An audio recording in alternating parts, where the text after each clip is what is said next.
سارے کہہ رہے ہیں یہ کیا ہو گیا، یہ 1.5 مہینے کی محنت ہے آپ لوگوں کی،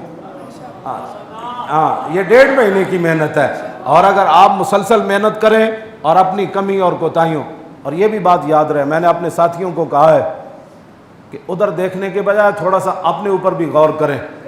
کیوں جی، جب حضرت سعد اور حضرت سلمان فارسی دریائے دجلہ میں گھوڑے ڈالنے لگے تو حضرت سعد نے اور سلمان فارسی نے آپس میں کیا مکالمہ کیا؟ گھوڑے داخل کرنے سے پہلے اے میں تھوڑے سارے نال گل کر رہا، لبیک والے نال، ہاں جی اپنے کرتوت سارے ٹھیک کر لو۔ حضرت سعد نے حضرت سلمان فارسی نو فرمایا جیس اے میں ویسے اج پہلی باری ممبر تے بیان کرن لگا، اے صحابہ دی عظمت دے پیش نظر میں کدی بھی نہیں گل نہیں، صحابہ نے بھی ساڈے واسطے گل کیتی، انہاں دیاں شاناں وراول وراون، ہاں انہاں دے پیریں دی۔ حضرت عبداللہ بن مبارک کی فرمایا، انہیں پوچھا جی عمر بن عبدالعزیز افضلن یا امیر معاویہ؟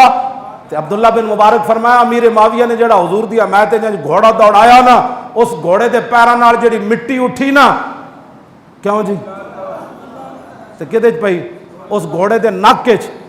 عمر بن عبدالعزیز تو اس کا مقابلہ بھی نہیں کر سکتا۔ صحابہ کے گھوڑوں کے پاؤں کی مٹی کی یہ شان ہے، یہ صحابہ نے ہمارے لیے بات کی تھی۔ ویسے میں مجمع میں بیان بھی نہیں کرتا کیونکہ ہماری قوم کا ذہن جو ہے وہ بڑا عجیب و غریب ہے۔ میں نے یہ بات ممبر پر پہلی بار بیان کر رہا ہوں۔ حضرت سعد اور حضرت سلمان فارسی جدو دریائے دجلہ دے کنارے تے آئے نا، روکے نہیں گھوڑے، ہاں گھوڑے چلتے ہی پیسن، تے حضرت سعد نے فرمایا سلمان فارسی نو، انہاں کہا جناب جے ساڑی غلطیاں نیکیاں نالوں زیادہ ہوئیاں نا تو پھر ساڑے گھوڑیاں ڈوب جانے، جے ساڑیاں نیکیاں غلطیاں نالوں زیادہ ہوئیاں تو پھر ساڑے گھوڑیاں پار لگ جانے۔ میں بڑا محتاط ترجمہ کیتا ہے اس لفظ دا، کیوں جی؟ ہاں تے حضرت سعد نے کہے سی کہ ہاں جی اگر تسی اپنے آپ نو بدلو سارے، اے نہیں کہ تسی جنہ لوگاں نو جلیا ہوئے جھلے کتے جتنی بھی غیرت نہ آئی کہ آپ کو سامنے کھڑ کر کئی نودولتیوں نے ہمارے علماء کو مسجدوں سے فارغ کیا کہ مولانا آپ نے لبیک کی حمایت کیوں کی؟ میں نے کہا پتر دنیا میں بھی تیری نسل بدبودار ہوگی، تجھے حضور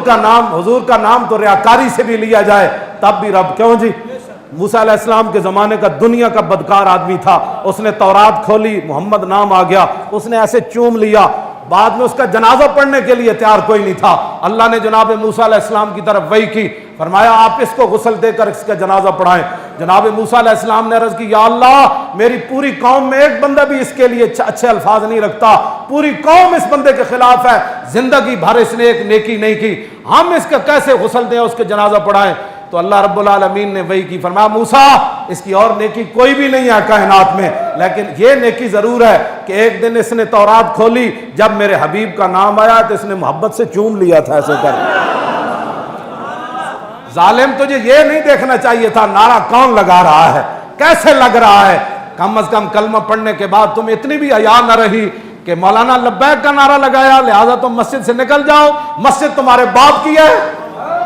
ہاں تم نے اپنے چندے سے بنائی ہے، ہاں مسجد تو 3 دن کے بعد ویسے ہی وقف ہو جاتی ہے، وہ کسی کی باپ کی ملکیت رہتی بھی نہیں ہے، ہاں جی وہ تو بالکل وقف ہو جاتی ہے، وہ کسی کی ذاتی ملک کوئی کہے بھی تو نہیں رہتی، کیوں جی 3 دن کے بعد تو مسجد ویسی مسجد بن جاتی ہے۔ تم کون ہوتے ہو علماء کو اپنی نو دولتی ہو؟ انشاءاللہ تم سے یہ حساب لیا جائے گا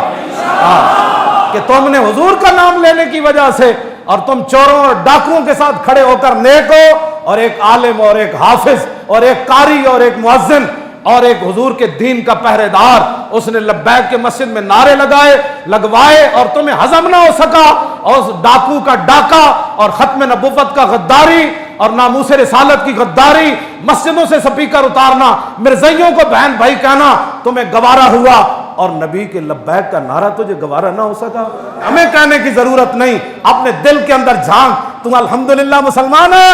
دل کے اندر جھانک، تم الحمدللہ عشق رسول ہے۔ میں نے تو ایسا عشق رسول نہیں دیکھا۔ عشق رسول تو یہ ہے کہ جب حضرت ام المومنین کے پاس باقی صحابہ آتے رہے، جب حضرت حسان آئے تو ام المومنین حضرت عائشہ صدیقہ نے ان کے لیے وہ گدا بچھایا اور چادر بچھائی، فرمایا حسان یہاں بیٹھیں۔ عبد الرحمن بن ابی بکر آ گئے، حضرت ام المومنین کے بڑے بھائی آ گئے، صدیق اکبر کے بیٹے آ گئے، ام المومنین کو فرمانے لگے، بڑے بڑے صحابہ زمین پر بیٹھے، تو حسان کو آپ نے کیوں اتنی اعزاز دیا اور یہ چادر کے اوپر گدے کے اوپر بیٹھے ہوئے ہیں؟ تو ام المومنین نے جواب کیا دیا،